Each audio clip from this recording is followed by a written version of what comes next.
ډیره مننه قدرمن نصرت صاحب، په روسیې کې کوم پیغام لري مهرباني وکړئ. خیر سي ستوري صاحب محترم، پیغام خو مې د ټول ولایت ټولو ځوانانو ته، خاص کر هغو ځوانانو ته چې هغه لیک لوست لري، هغه باسواده ځوانان وي، هغو ته مې یو پیغام ده چې باید دوی د دې کوشش وکوي چې دغه د افغانستان اسلامي امارت دا په عموم کې و دغو ځوانانو ته ډېر په اصطلاح باندې خواهش لري یا ډېر لیوالتیا ودې ته لري یا ډېر په اصطلاح ضرورت ورته لري چې دغه ځوانان چې لیک لوست لري دا به د دغه اسلامي امارت د پیاوړتیا، د دې اسلامي امارت د قوت، د دې اسلامي امارت د ځواکمن کېدو سبب او لامل ګرځي. نو له دغو ځوانانو څخه مې دا خواهش ده چې دوی و دغه د اسلامي امارت ولیکو ته خپل ځانونه جذب کړي او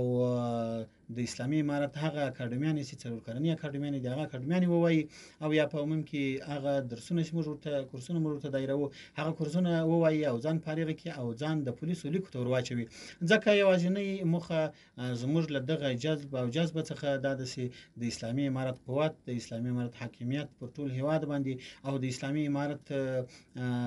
دغه ترحم او دغه شفقت چې پر ولس باندې لري دا له یوه طریقه کول کېږي چې دغه ځوانان چې لیک لوست لري چې دا یې ورسوي. نو له دغو ځوانانو څخه مو دا خواهش ده چې دوی د پولیسو لیکو ته راسي او ځان د پولیسو په لیکو کې شامل کړي او دغه هېوادوالو ته د ځورېدلي ولس ته خدمت وکړي.